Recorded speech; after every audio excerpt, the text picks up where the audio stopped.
Lord, good morning. I don't have the best hearing, so I can't hear myself very well. Can I be heard out there? Yes? All right.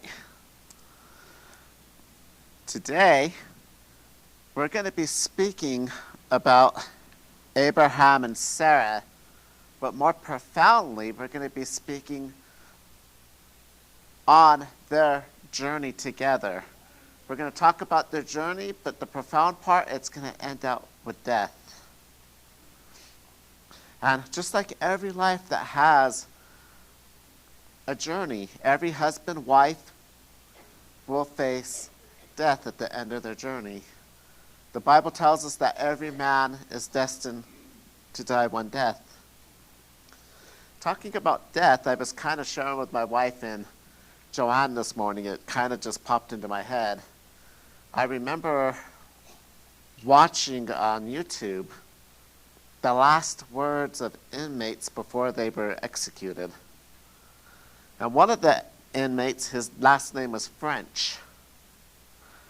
And they asked him, he was being executed from the electric chair. And they asked him, "Do you have any last words to say?" And this is a true story. I'm not making this up. His last words were this. French, So his last name was French, and they asked him, "Do you have any last words to say?" He said, "I can see tomorrow's headlines. French fries." It's a true story. This guy had a sense of humor even though he was going to be executed. But let's take a walk through Genesis chapter 23. And the name of our sermon today is called Faith for the Future. And I'm going to read from here. It says, "When Sarah was 127 years old, she died at Kiriath Arba, now called Hebron, in the land of Canaan. There Abraham mourned and wept for her. Then leaving her body, he said to the Hittite elders, 'Here I am, a stranger and a foreigner among you. Please sell me a piece of land so I can give my wife a proper burial.' The Hittites replied to Abraham, 'Listen, my lord, you are an honored prince among us.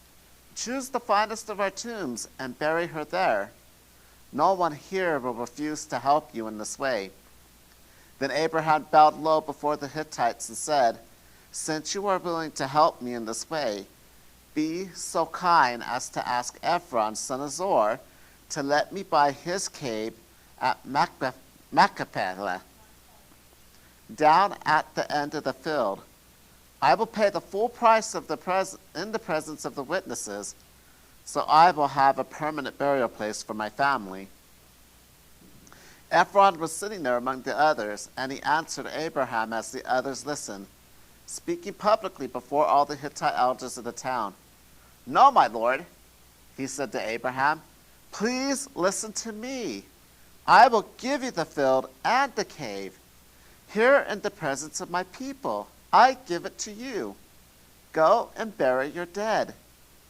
Abraham again bowed low before the citizens of the land, and he replied to Ephron, as everyone listened, 'No, listen to me. I will buy it from you. Let me pay the full price for the field so I can bury my dead there.' Ephron answered Abraham, 'My lord, please listen to me. The land is worth 400 pieces of silver. But what is that between friends? Go ahead and bury your dead.' So Abraham agreed to Ephron's price and paid the amount he had suggested, 400 pieces of silver, weighed according to the market standard. The Hittite elders witnessed the transaction."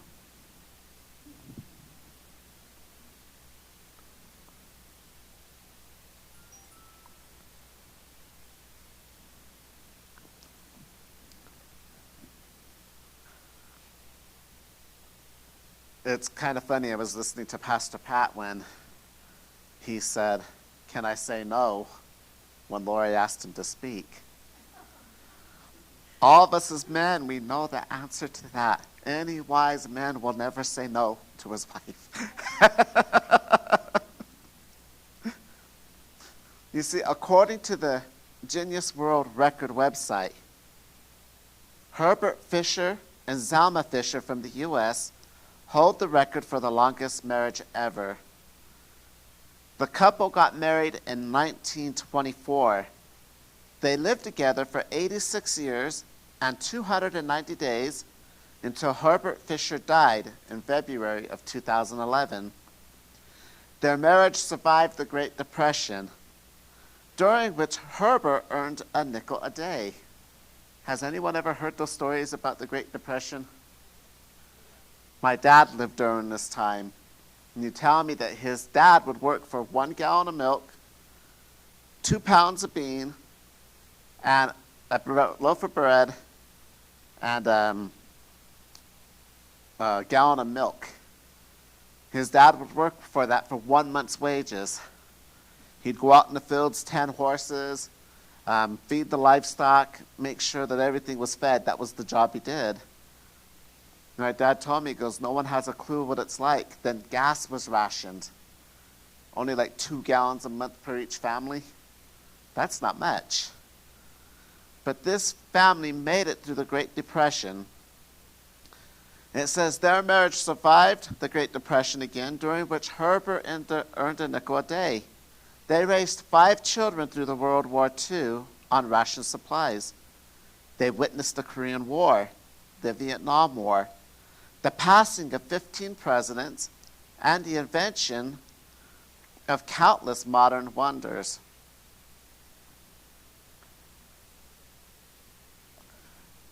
On one of their interviews, they were asked what the secret of their marriage was. And they replied, "There's no secret to our marriage.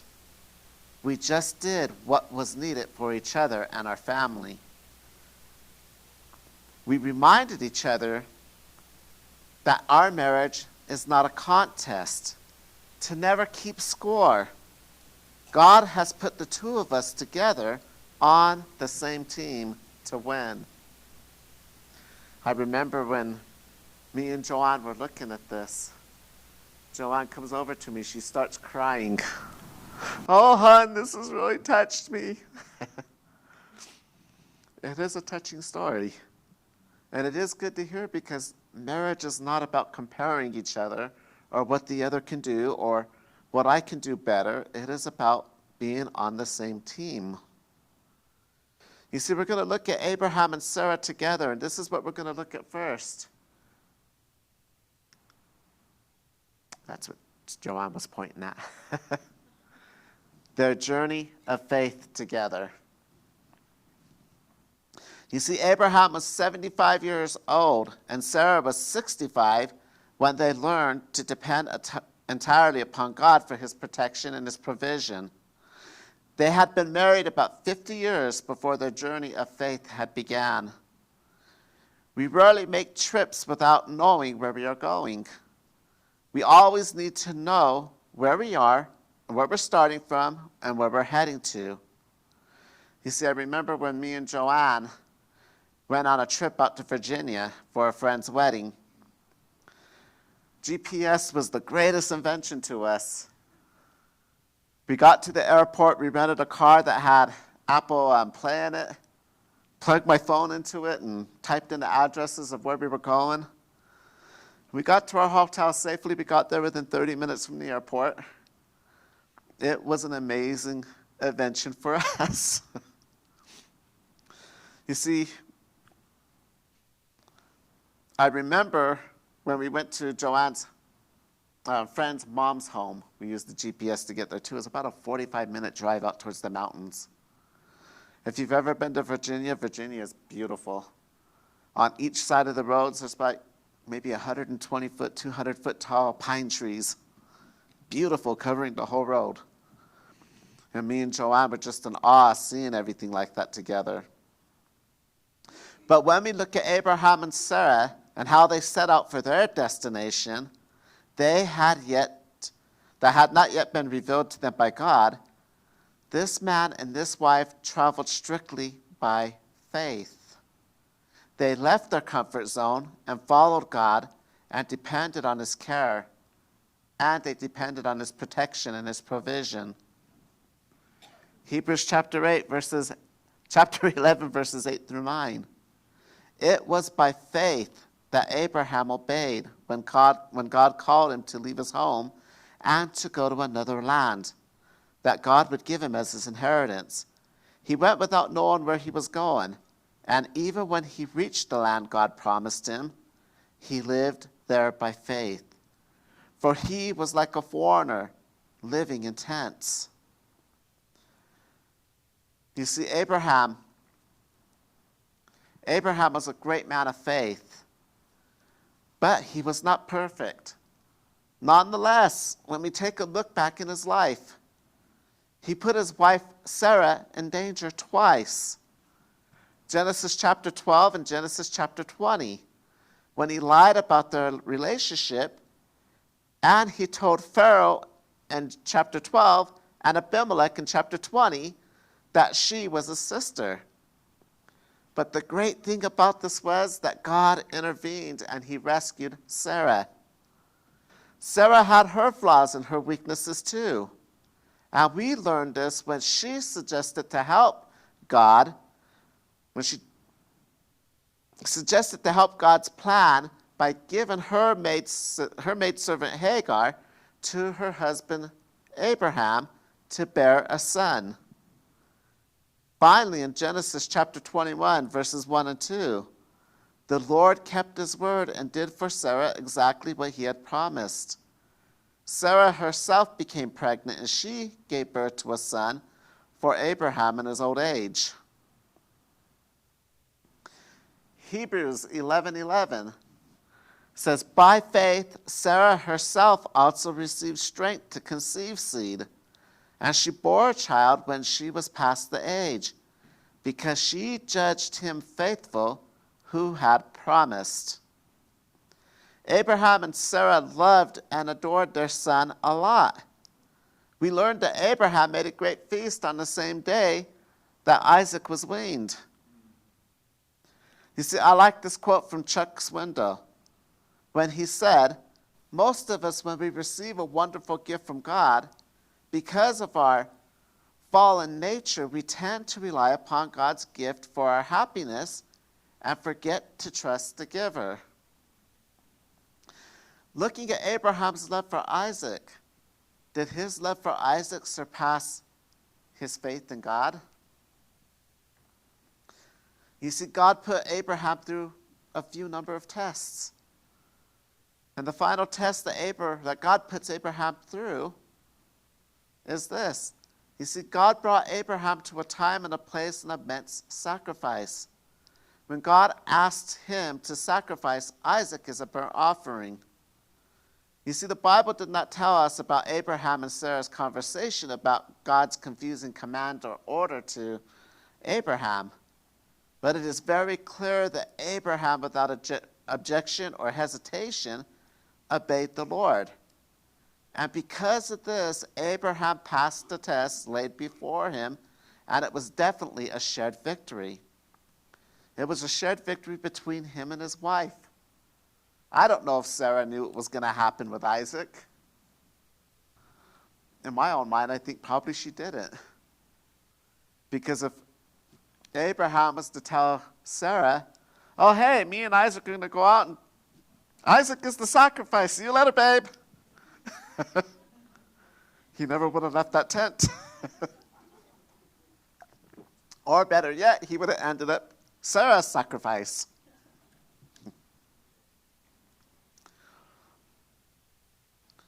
But you see, Abraham passed the test. Both Abraham and Sarah rejoiced in this glorious victory. And as an additional blessing, Isaac received the greatest and most unforgettable lesson in faith conceivable. You see, in verses chapter 1 of this chapter, Genesis 23, it says, Sarah was 127 years old when she died. You see, Sarah is the only woman in the Bible that is mentioned of her age at her death. When we look in the Bible, we always see the age of the men throughout the first part of the period. But Sarah was the only woman mentioned. 1 Peter chapter 3, verses 3 through 6 say, "Do not let your adornment be merely outward, arranging hair, wearing gold, or putting on fine apparel. Rather let it be the hidden person of the heart, with the incorruptible beauty of a gentle and quiet spirit, which is very precious in the sight of God. For in this matter, and in former time, the holy women who trusted in God also adorned themselves, being submissive to their own husbands, as Sarah obeyed Abraham, calling him Lord, whose daughter you are, if you are good and are not afraid with any terror." Now, ladies, as a side note, when you go home tonight, don't forget to call your husband Lord. Looking at my wife, she's over there, not happening. As we move on, we begin to see more of a development that's going to happen. We see the life of Sarah and Abraham together, the faith, the love, the passing on to Isaac of witnessing a faith of two parents and how they lived their life before God.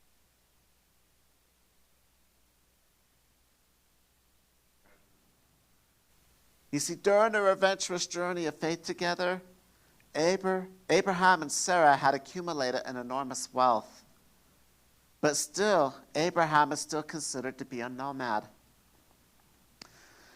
You see, he camped in open territory and he controlled his surroundings, but he did not own any of it. But when Sarah died and it was time to come and bury her, Abraham had a need for a permanent burial place for his family.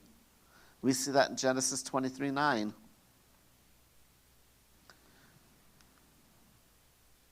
Backwards. Genesis chapter 23, verses 3 through 6 says, "Then leaving her body, he said to the Hittite elders, 'Here I am, a stranger and a foreigner among you. Please sell me a piece of land so I can give my wife a proper burial.' The Hittites replied to Abraham, 'Listen, my lord, you are an honored prince among us. Choose the finest of our tombs and bury her there. No one here will refuse to help you in this way.'" You see, trusting God through our pain is living our faith, even in our time of sorrow. You see, the frequent reference to death in this passage reveals the reality of our grief and it drives the reaction and the action of the patriarch. Abraham continued to live out his faith by honoring his wife and showing respect to others. More significantly, Abraham demonstrated his faith by not attempting to bury Sarah in their native land, but instead Abraham believed that this land would be their heritage because God had already promised to give it to them as their inheritance. You see, it's easy to follow God in the good times, but can we still trust God in the time of pain?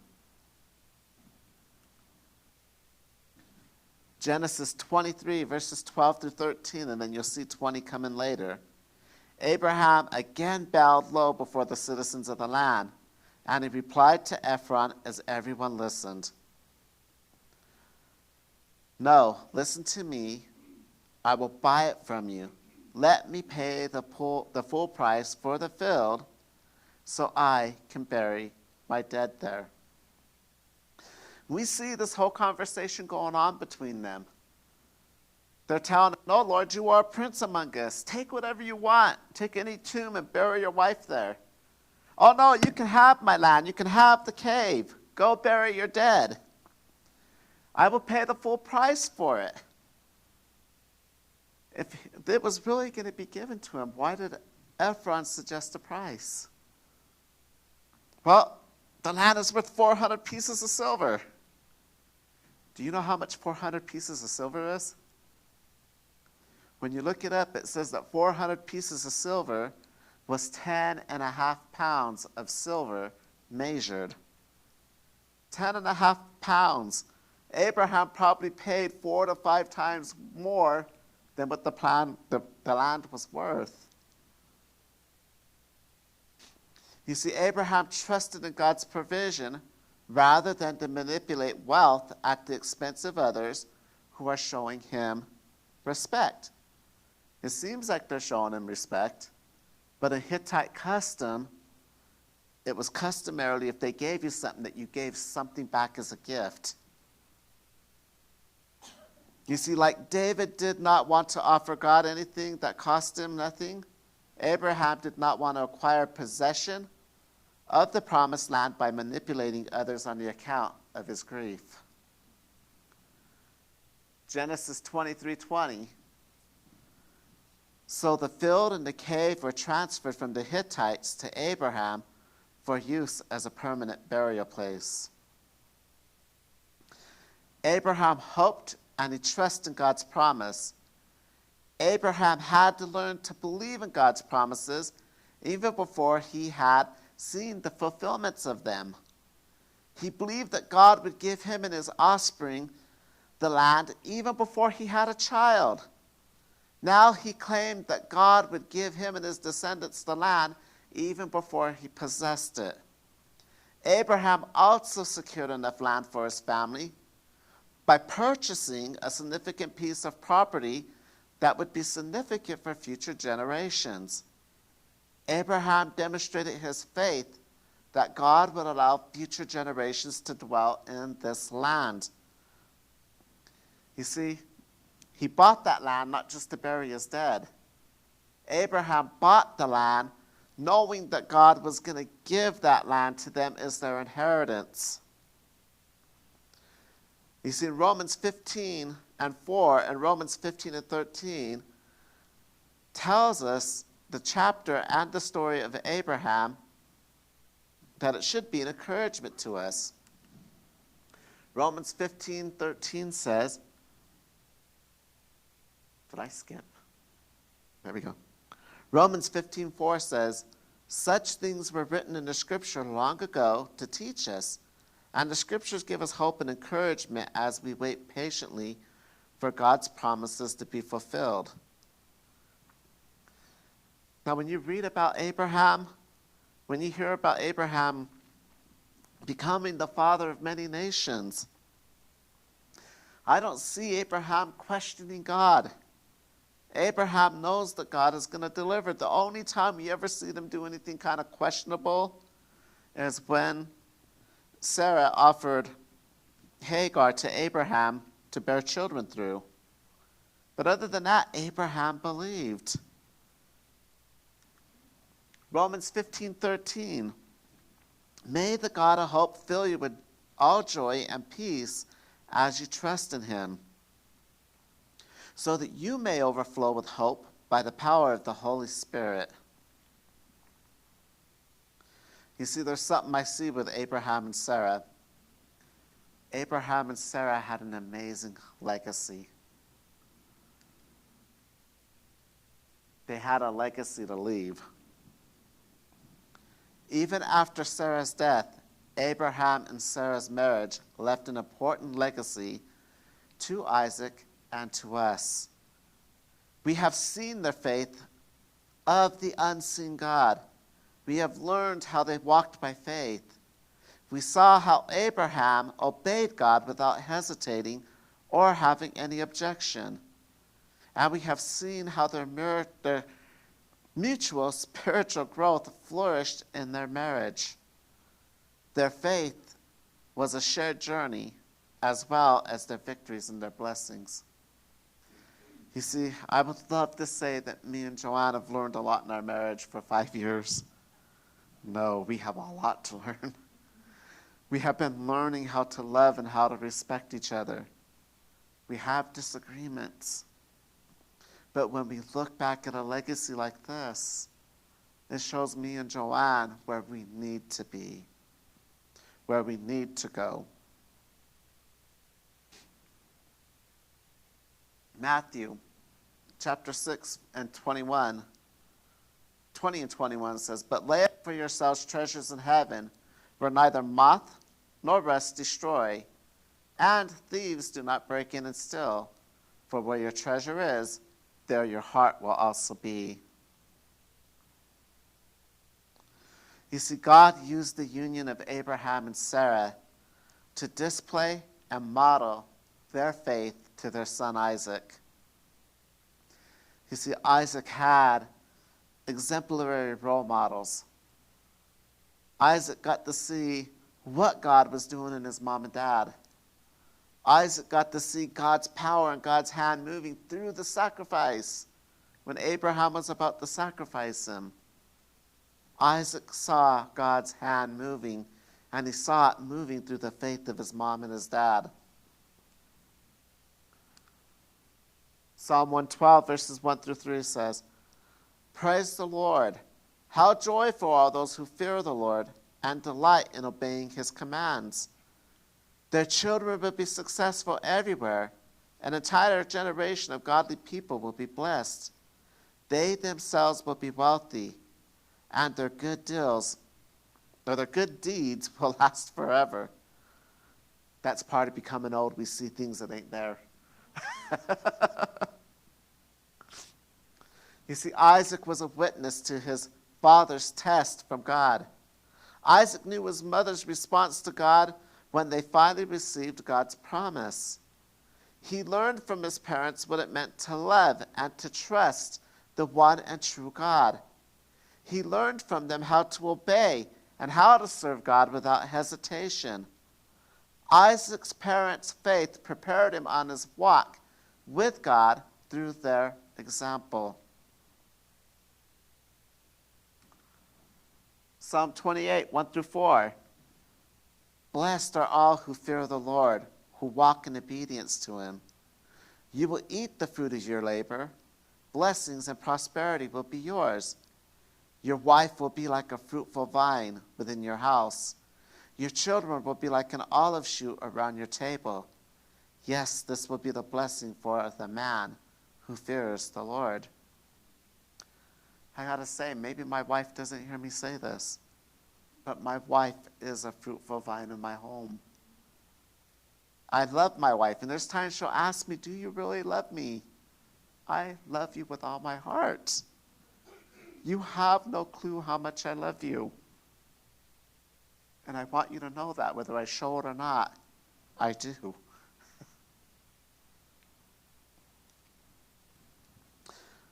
You see, I remember as a child a prayer that children would pray. I heard the prayer, but I never prayed it because I thought, I don't want to die. But that prayer was simply this: "I pray the Lord for my soul to take." Wait, never mind. "If I should die before I wake, I pray the Lord my soul to take." I remember that prayer as a child. I'm like, well, I'm not going to pray that. I don't want to die. I have a long life to live. Did you guys pray that prayer too when you were children? Yeah? What if it actually happened, though? Are you ready for that?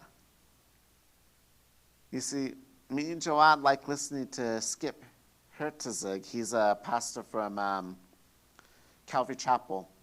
Does lots of Bible studies online.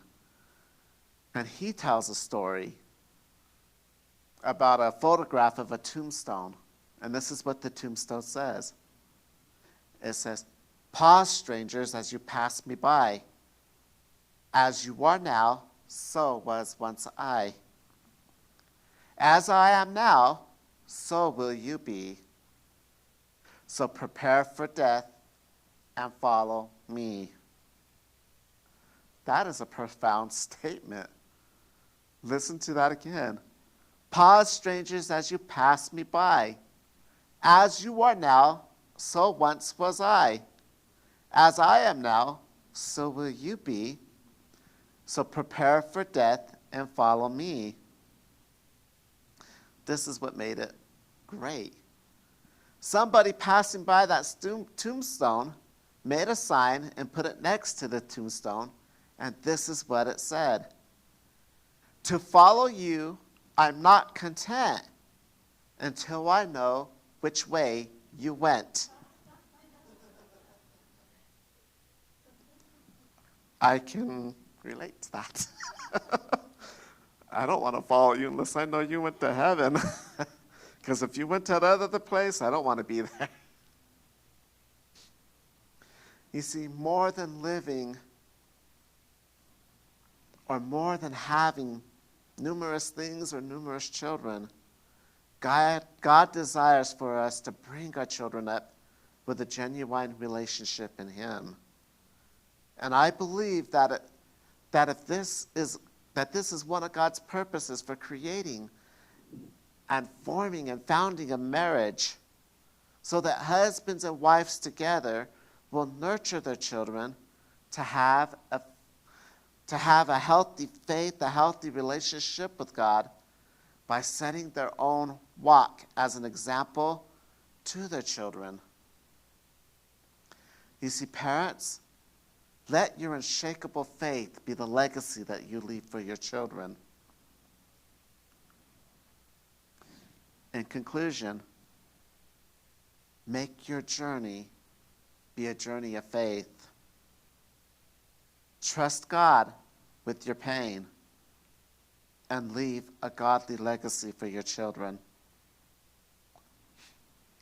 I told my wife when we first read this chapter 23, oh goodness, what are we going to speak about? This is talking about death. This is sad.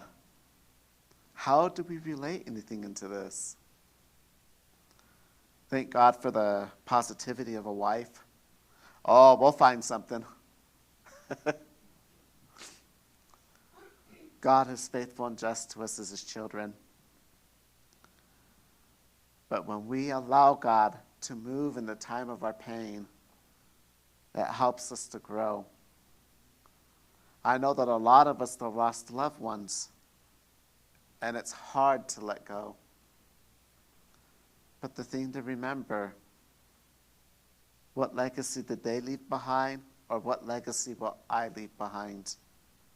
It is our duty to leave a godly legacy. It is our duty to walk that legacy out in front of people. It is our duty to watch who we are when we are in the presence of others. More than all, it's your duty to watch who you are when you are on your own. Because who you are when you're on your own will eventually reflect who you truly are with your faith in God. Pastor's going to come up and lead us through communion. With that, we'll pass it over to Pastor Pat. Thank you and God bless.